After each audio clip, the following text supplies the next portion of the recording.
오늘 말씀의 제목은 고난은 고난이 아니다라는 겁니다. 오늘 찬양도 해주셨고 기도도 해주셨습니다. 우리가 팬데믹이 이제 1년 이상 되어 가면서 여러분 각자에게 고난이 있습니다. 여러 가지 고난이 있습니다.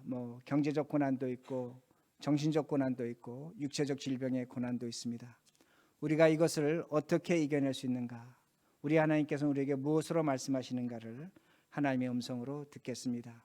그러기 오늘 말씀의 제목은 고난은 고난이 아니다라는 겁니다. 왜 고난이 고난이 아닌가입니다. 여러분 그 영어 단어에 보면 flower라는 단어가 있습니다. flower라는 단어가 있는데 이 flower라는 단어는 스펠링은 다른데 철자법은 다른데 발음이 똑같습니다. flower는 꽃을 flower라고 합니다. 그리고 우리가 잘 아는 밀가루도 플라워로 똑같이 발음을 합니다. 똑같은 그런 발음이 되지만 발음은 다르다는 겁니다. 아내가 남편에게 플라워를 사오라고 그랬습니다. 남편이 밀가루를 사왔습니다. 아내가 화를 냅니다. 왜 낼까요? 오해했기 때문입니다. 즉 꽃을 사오라고 했는데 밀가루를 사왔다는 겁니다. 오해하고 있다는 겁니다. 여러분 이런 일은 우리 신앙에도 얼마든지 나타납니다. 여러분 예수님은 마치 꽃과 같은 존재였습니다. 그러나 제자들은 예수님 오해했습니다. 무엇으로? 밀가루로 오해했다는 겁니다. 제가 왜 이렇게 말씀을 드릴 수 있냐면 예수님의 삶과 제자들의 삶을 우리가 잘 비교해 보면 성경을 통해서 우리가 알 수 있습니다. 예수님은 오병이어의 기적으로 배고픈 자들을 먹이셨습니다. 배고픔을 해결했습니다. 예수님은 물을 포도주로 만드셨습니다. 그리고 예수님은 물 위를 걸으셨습니다. 많은 병자들의 병을 고쳐주셨습니다. 예수님은 많은 사람들이 그 고난과 어려움과 시련 속에서 있는 것을 구해 주셨습니다. 그건 예수님이 하신 일이 됩니다. 당연한 일이 됩니다. 그런데 제자들도 그렇고 많은 사람들은 그것을 보고 예수님을 오해했습니다. 저 예수가 우리를 경제적으로 정치적으로 구해줄 것이라는 겁니다. 우리가 지금 로마의 핍박하에 있는데 로마에서 우리를 해방시켜 줄 것이라는 겁니다. 그러게 제가 여러 차례 말씀드렸지만 제자들에게 예수님은 정치적 메시아입니다. 경제적 메시아입니다. 사회적 메시아로 자리 잡았다는 겁니다. 예수님을 오해했다는 겁니다. 여러분 이러한 오해로 말미암아 가룟 유다는 예수님 은 30에 팔아버립니다. 그가 예수님을 쫓은 이유는 하나입니다. 기적과 능력으로 자신의 원하는 것을 이룰 수 있다고 생각했는데 그것이 이루어지지 않자 그는 예수를 은 30에 팔아버립니다. 베드로는 예수님 물 위를 걸으신 기적을 봤습니다. 그러나 예수님이 고난당하실 때 베드로는 예수님을 모른다고 부인하고 저주하고 맹세했습니다.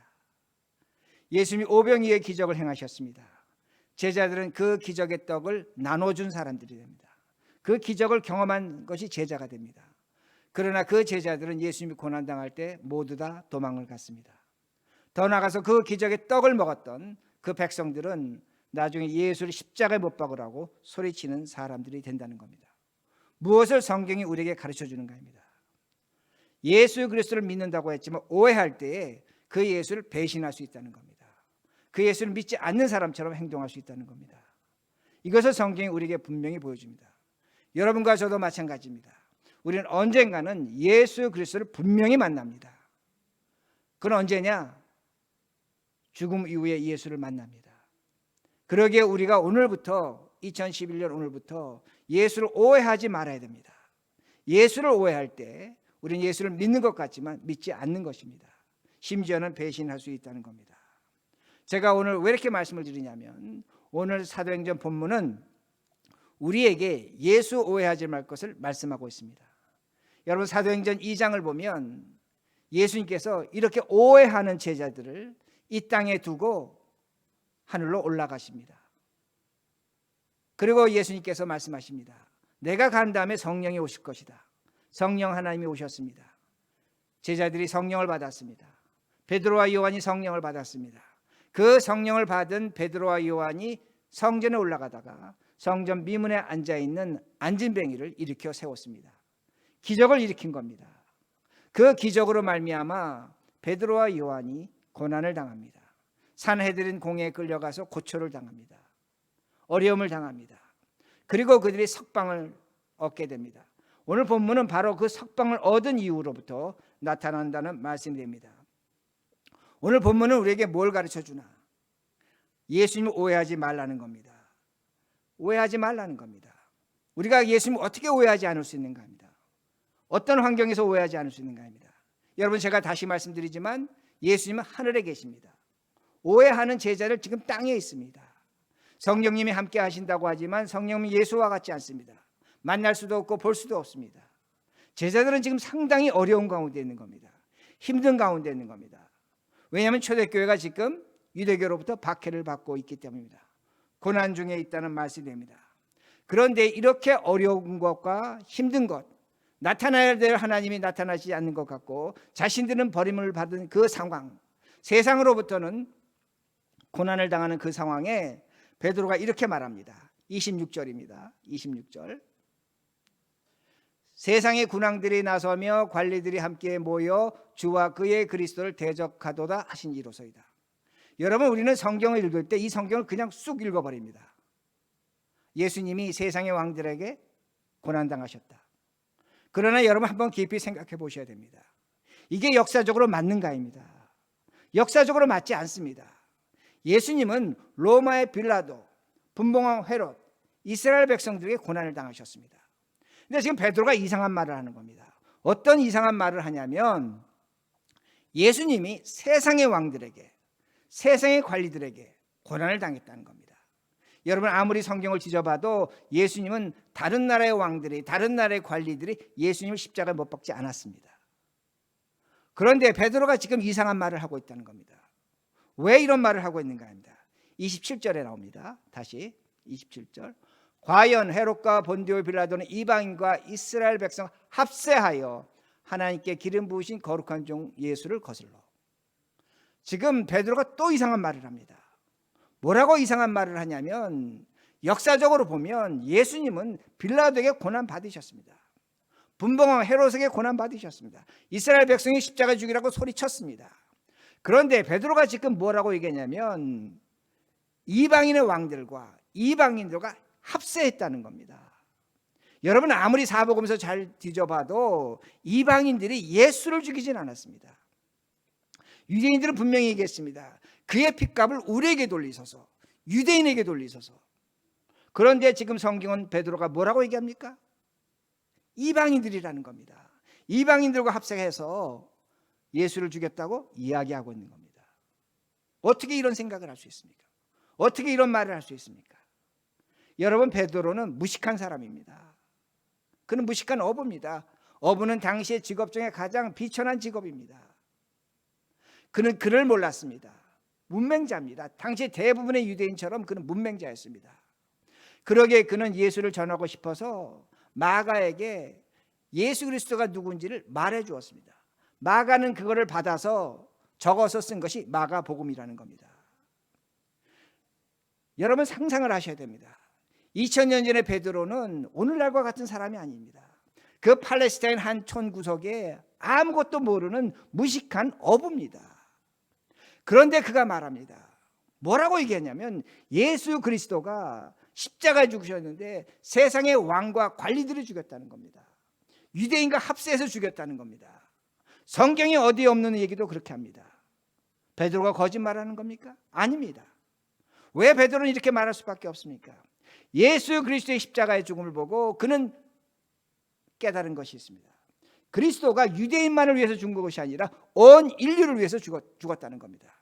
그러기에 세상의 왕과 관리들이 그리스도를 죽였다고 그렇게 고백하는 겁니다. 어떻게 이런 생각을 합니까? 왜 이런 생각할 수 있습니까?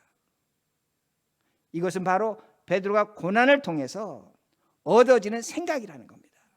자기가 공회에 올라가서 고난을 당하고 보니 왜 예수가 십자가에 죽고 그 예수의 죽음이 유대인만을 위한 것이 아니라 온 인류를 위한 것을 깨달았다는 겁니다. 생각이 바뀐 겁니다.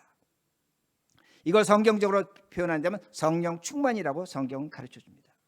성령 충만이 뭔가입니다.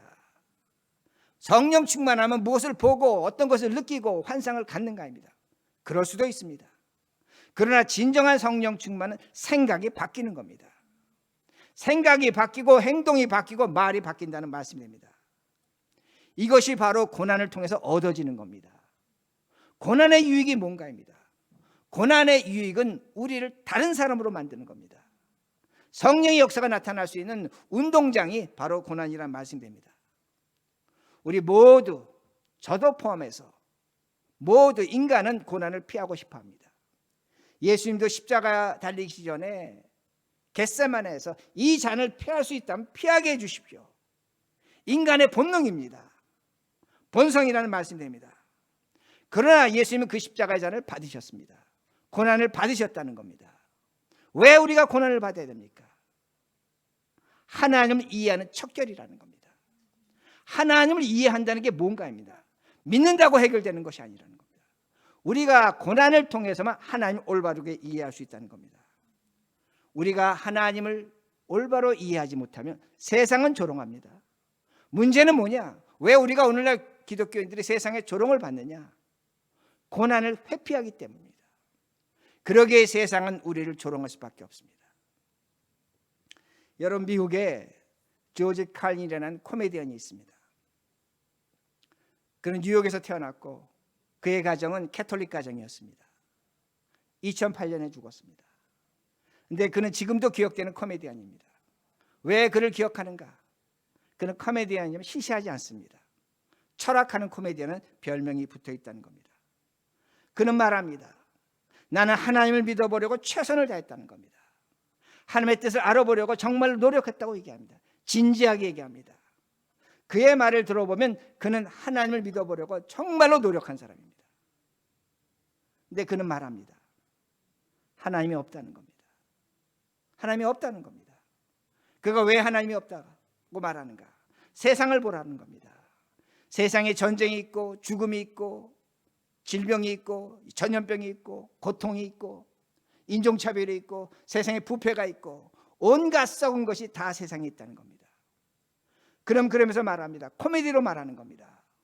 어떻게 하나님이 사랑의 하나님이라면 사랑하는 사람들에게 이런 벌을 줄 수 있는가 합니다. 이런 벌을 줄 수 있는가? 그러므로 그는 말합니다. 하나님이 없다는 겁니다. 사랑의 하나님이라면 사랑하는 사람들에게 이러한 벌을 줘서는 안 된다는 겁니다. 그러기에 하나님 없다고 그런 말합니다. 그러면서 그는 그 다음에 이렇게 말합니다. 나는 눈에 보이는 태양을 믿겠다는 겁니다. 저 하늘의 태양을 믿겠다는 겁니다. 저 태양은 모든 생명이 있게 하며 오늘 나를 존재하게 한다는 겁니다. 내가 볼 수 있다는 겁니다. 저 태양은 우리에게 기껏 잘못해봐야 우리에게 피부병 정도, 스킨 캔서 정도 준다는 겁니다.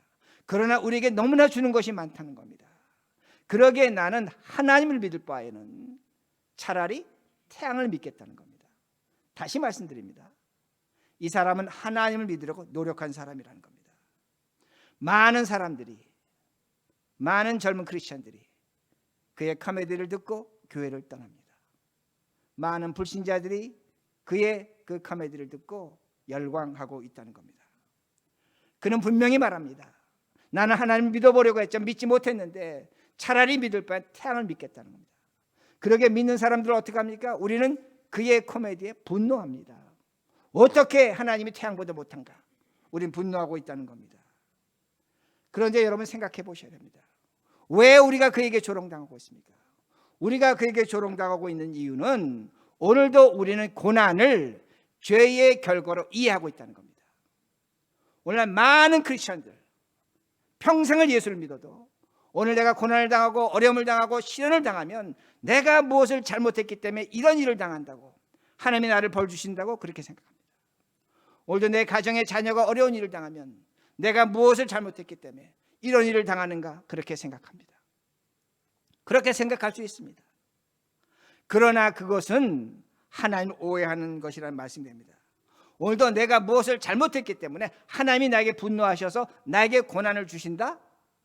그건 여러분 깊이 생각하셔야 됩니다. 성경에 그런 내용이 있다는 것 저도 인정합니다.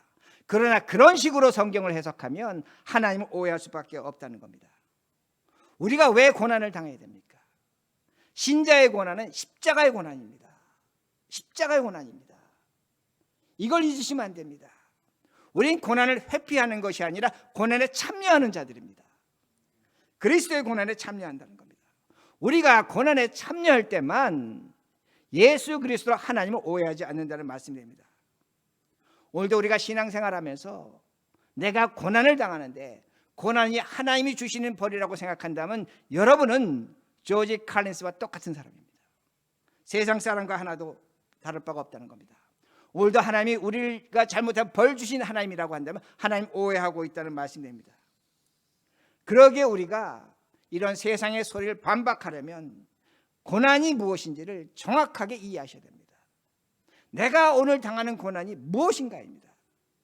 그걸 이해하셔야 된다는 말씀입니다. 그리고 28절입니다. 28절. 하나님의 권능과 뜻대로 이루려고 예정하신 그것을 행하려고 이성에 모였노다. 이 말씀은 계속 26절, 27절, 28절의 말씀이 연속인데 예수 그리스도를 죽이려고 세상의 모든 권세와 힘이 예루살렘에 모였다는 겁니다. 그리고 예수를 죽였다는 겁니다. 근데 여기 놀라운 말씀이 있습니다. 어떤 놀라운 말씀이냐면 하나님의 권능과 뜻과 예정이 예수를 죽이는 힘 속에 있었다는 겁니다. 세상의 힘 속에 예수를 죽이는 힘 속에 하나님의 뜻과 권능과 예정이 있었다고 그렇게 말하고 있는 겁니다. 놀라운 사건입니다. 어떻게 베드로가 이렇게 얘기할 수 있습니까? 그 무식한 베드로가 어떻게 세상이 죽이는 힘을 보고 그 세상이 죽이는 힘 속에 하나님의 예정과 권능과 뜻이 있다고 말하는가 합니다. 다른 것이 아닙니다. 예수 그리스도의 십자가의 죽음을 보면 알 수 있습니다.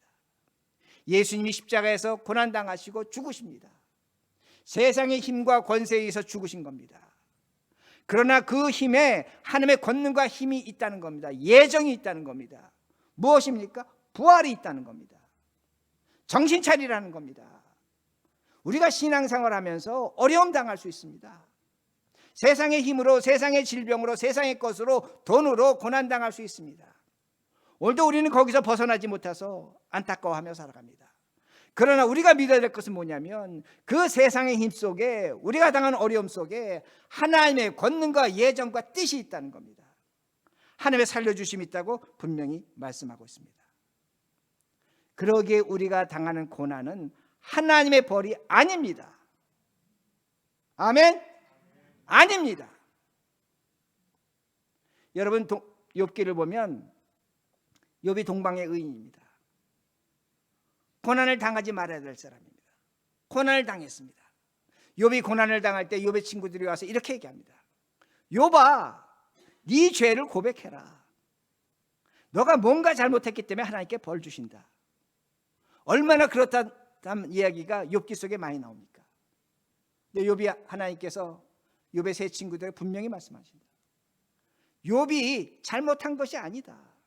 잘못해서 고난을 당하는 것이 아니다. 뭘 얘기하는가? 하나님의 예정과 권능과 뜻이 있다는 겁니다. 그러게 욥이 뭐라고 얘기합니까? 그 고난을 겪은 후에 내가 귀로만 듣던 하나님을 눈으로 보았다고 그렇게 이야기하고 있다는 겁니다. 이게 우리가 당하는 고난이라는 겁니다. 그러므로 고난을 오해하시면 안 됩니다. 오늘도 많은 신자들은 하나님을 믿으면 고난에서 벗어난다고 합니다. 죄송하지만 벗어날 수 있을 것 같습니다. 그러나 고난은 벗어나지 못합니다. 우리가 기도로서 고난을 이길 수 있다고 말합니다. 이길 수 있을 것 같습니다. 그러나 그런 식으로 고난을 해결하지 못한다는 겁니다. 우리가 하나님을 믿고 기도는 해야 됩니다. 그러나 이런 방식으로 고난을 이해하고 고난을 다룬다면 우리는 조지 칼린스와 똑같은 사람이 됩니다. 그도 그 고난을 이런 방식으로 해결하다가 해결하지 못했기 때문에 하나님을 믿지 않는 사람이라는 겁니다. 하나님을 오해하게 된다는 겁니다. 그러게 29절에 이렇게 말씀합니다. 29절. 주여 이제도 그들의 위협함을 굽어보시고 또 종들로 하여금 담대히 하나님 말씀을 전하게 하여 주시오며. 지금 베드로가 뭐라고 얘기합니까? 고난이 떠났다고 얘기합니까? 아닙니다. 고난이 있다고 얘기합니다. 위협이 있다고 얘기하는 겁니다. 그러나 그 위협과 고난 속에 우리가 담대해 줄 수 있다고 그렇게 말합니다. 왜 이렇게 얘기하는가 합니다. 예수님은 고난 속에 오신 분입니다. 고난 속에 있는 우리를 찾아오신 분입니다. 예수님이 우리의 구원을 저 거룩한 예루살렘 성전에서 이루셨습니까? 아닙니다. 예수님이 우리를 구원해서 이루신 것은 골고다 언덕입니다. 골고다 언덕은 제가 여러 차례 설명드렸지만 예루살렘 쓰레기 하치장입니다. 죽은 짐승의 시체를 버리고 사람의 시체를 버리고 온갖 오물을 버리는 곳, 그곳에서 예수는 우리의 구원을 이루셨다는 겁니다. 무엇을 성경이 보여주는 겁니까? 인간의 죄악의 상징이 뭡니까? 쓰레기입니다. 더러운 것입니다. 거기에 예수가 있다는 겁니다. 거기에 예수의 구원이 일어난다는 겁니다. 오늘도 많은 사람들은 어떻게 생각합니까? 깨끗한 곳으로 가자는 겁니다. 산으로 가자는 겁니다. 교회로 가자는 겁니다. 충분히 이해합니다. 그러나 여러분, 예수님이 어디 계십니까? 거룩한 성전에 계시지 않습니다. 성전 휘장을 찍고 나오신 분입니다. 그러기에 골고다 언덕에서 예수는 십자가에서 죽으신 겁니다. 더럽고 냄새나고 추악한 우리의 현실, 우리가 당하는 현실, 오늘 내 고통, 아픔, 눈물, 누구에도 말 못하는 그 고민, 그 현실 속에 예수가 계신 겁니다. 거기서 우리를 찾고 계시는 겁니다. 거기에 구원이 있는 겁니다. 이걸 기억하시라는 말씀이 됩니다. 그러기에 우리는 세상의 고난에 대해서 담대해야 됩니다. 내가 있는 곳에 예수가 있는 것입니다. 예수와 내가 떨어진 자리가 있는 것이 아닙니다. 오늘도 내 눈물에, 내 고민에, 내 슬픔에, 내 아픔에 그곳에 예수가 함께 울며 고민하며 함께 계신다는 겁니다. 그러기에 예수 그리스도라는 겁니다. 그것이 바로 성령 충만입니다. 성령 충만입니다. 여러분, 성령 충만 다시 말씀드립니다. 여러분의 생각이 변하면 여러분 성령 충만해집니다. 문제는 뭐냐? 고지식한 생각을 버리지 않습니다. 오늘도 하나님은 엉뚱한 곳에서 찾는다는 겁니다. 그리고 31절 보세요. 31절 31절입니다. 벨기를 다음에 모인 것이 진동하더니 무리가 다 성령이 충만하여 담대히 하나님의 말씀을 전하더라. 뭐가 나옵니까? 무리가, 모든 사람이 성령 충만해졌습니다. 모든 사람이 생각이 달라지는 겁니다. 생각이 달라지고 성령 충만하면 무엇이 되는가입니다. 별다른 일을 하는 게 아닙니다. 고난을 이기는 겁니다. 성령 충만의 사람은 고난을 이긴다는 겁니다. 그러기에 34절과 35절인데 제가 읽지는 않겠습니다. 34절과 35절의 말씀 뭐냐면 초대교회 안에 가난한 사람이 없다는 겁니다. 왜 가난한 사람이 없냐? 땅과 집을 갖고 있는 사람들이 그것을 팔아서 사도들의 발 앞에 두니 사도들이 그것을 필요한 자에게 나누어 줬다고 성경은 가르쳐 줍니다. 우리는 어떻게 생각하냐면, 아, 초대교회 부자가 있었구나. 부자가 자신의 것을 팔아서 가난한 사람도 구제했구나. 도와주었구나. 그렇게 성경 해석할 수 있습니다. 여러분, 이거는 구제입니다. 헌신입니다. 자선입니다. 여러분, 구제와 자선은 세상 사람도 합니다. 조지 칼린스도 할 수 있습니다. 우리도 할 수 있습니다. 그러면 왜 세상도 하고 우리도 하는 걸 성경이 기록해 놨는가입니다. 이 사건이 왜 이렇게 되어 있는가입니다. 여러분, 34절과 35절은 그런 식으로 해석하는 것이 아닙니다. 우리가 초대교회 배경을 보면 초대교회 물론 부자가 있었을 것입니다. 그러나 대부분 가난했습니다. 땅과 집을 갖고 있어도 가난한 사람들이었습니다. 땅과 집을 갖고 있는데 가난한 사람들이 자신의 것을 팔아 더 가난한 사람을 도와준 겁니다.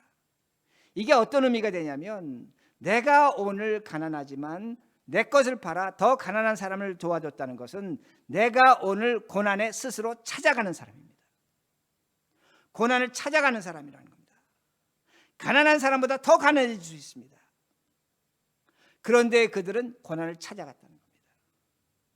그럼 누가 이렇게 했는가? 누군가 이렇게 했기에 사람들이 따라했습니다. 37절입니다. 37절 누가 했는가를 말씀합니다. 37절 성경 잘 보시기 바랍니다. 그가 밭이 있음에 팔아 그 값을 가지고 누구의 앞에? 사도들의 발 앞에 두니라. 우린 성경을 이거를 지금 시간적으로 거꾸로 봅니다. 아닙니다. 바나바가 먼저 자신의 것을 팔아서 사도들의 발 앞에 뒀습니다. 그러기에 초대교회 사람들이 그것을 보고 바나바의 hành動을 따라한 겁니다. 그러기에 성경은 바나바를 뭐라고 얘기하냐면 권위자라는 겁니다. 위로자라고 그렇게 말씀합니다. 영어 번역은 son of encouragement입니다. 힘을 준다는 겁니다. 용기를 준다는 겁니다. 왜 용기와 힘을 받습니까?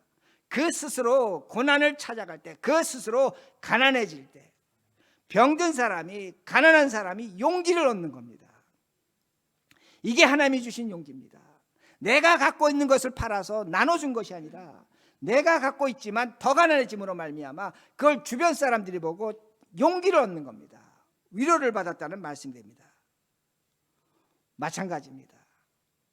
우리도 고난을 피하지 말아야 됩니다.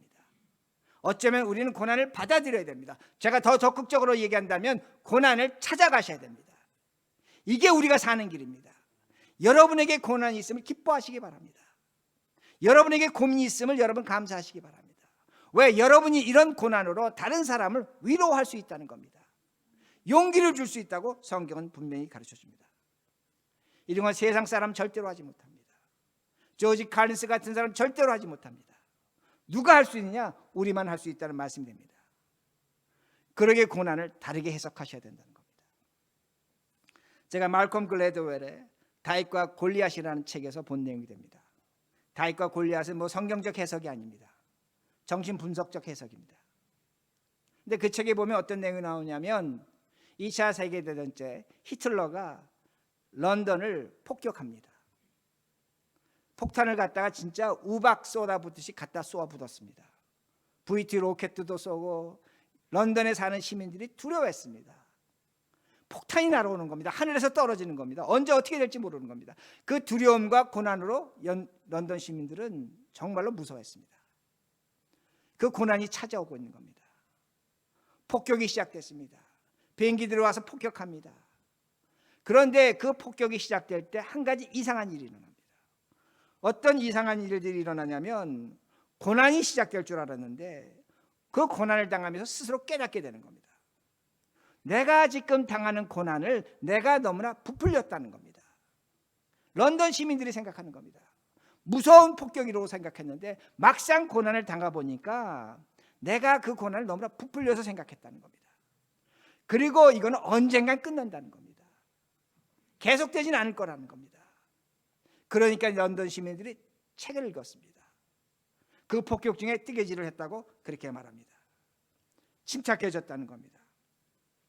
그리고 폭격이 끝날 때마다 영원할 수는 없으니까 끝날 때마다 그들을 이겼다는 승리를 갖습니다. 그리고 아주 중요한 단어가 나오는데 용기를 가졌다는 겁니다. 여러분 이상하지 않습니까? 우리가 고난을 이기려면 용기를 가져야 된다고 말하는데 아니라는 겁니다. 용기라는 것은, 진정한 용기라는 것은 고난과 싸울 때 고난 중에 주어진다는 겁니다. 그 용기로 런던 시민들은 히틀러의 폭격을 이겨냈습니다. 차라리 폭격을 하지 않았더라면 더 좋았을 뻔이라고 그렇게 말할 정도입니다. 무엇을 얘기하는 겁니까? 여러분 고난이 있습니다. 그 고난을 받아들이고 그 고난과 여러분이 씨름할 때 용기를 갖는 겁니다. 그 고난을 이길 수 있다는 말씀이 됩니다. 왜 바나바가 스스로 가난해졌습니까? 왜 바나바가 스스로 그런 일을 선택했습니까? 왜 고난을 선택했습니까? 다른 것이 아닙니다. 예수 그리스도가 그렇게 사셨습니다. 예수님이 고난과 십자가의 죽음을 통해서 부활이라는 엄청난 사건을 만들어냈기 때문입니다. 우리가 이것을 믿는다면, 부활절을 정말로 지켰다면 오늘 우리가 당하는 고난을 통해서 우리는 새로운 세상을, 새로운 생각을 할 수 있다는 겁니다. 얼마든지 이길 수 있다는 겁니다. 다시 말씀드립니다. 저도 고난을 두려워합니다. 저도 고난이 싫습니다. 그러나 고난은 피할 수 없는 겁니다. 그 고난 앞에 여러분 적극적으로 사시기 바랍니다. 대응하시기 바랍니다. 싸우시기 바랍니다. 버티시기 바랍니다. 끝날 것을 기대하시기 바랍니다. 그러다 보면 하나님이 주신 용기가 생기는 겁니다. 그 용기로 우리는 얼마든지 이겨낼 수 있습니다. 이게 성령 충만이요, 이것이 믿는 자의 모습이라는 말씀입니다. 그것을 보고 다른 사람들이, 우리의 가정이, 우리 자녀들이, 주변 사람들이 하나님의 권위를 느끼는 겁니다. 하나님의 위로를 받는다는 겁니다. 그러게 말씀을 마칩니다. 하나님을 오해하지 마시기 바랍니다. 하나님은 고난으로 우리를 찾아오셨습니다. 우리가 오늘도 하나님을 만나는 것이 무언가? 나의 고난, 나의 십자가로만 하나님 만날 수 있습니다. 이것이 십자가 원리라는 말씀입니다. 그 고난을 통해서 우리는 세상이 줄 수 없는 영광을 얻을 수 있습니다. 그 고난을 통해서 우리는 오늘도 세상을 이겨냅니다. 이 고난으로 승리하시고 오늘의 삶을 이겨내시는 우리 모두가 되기를 간절히 바랍니다.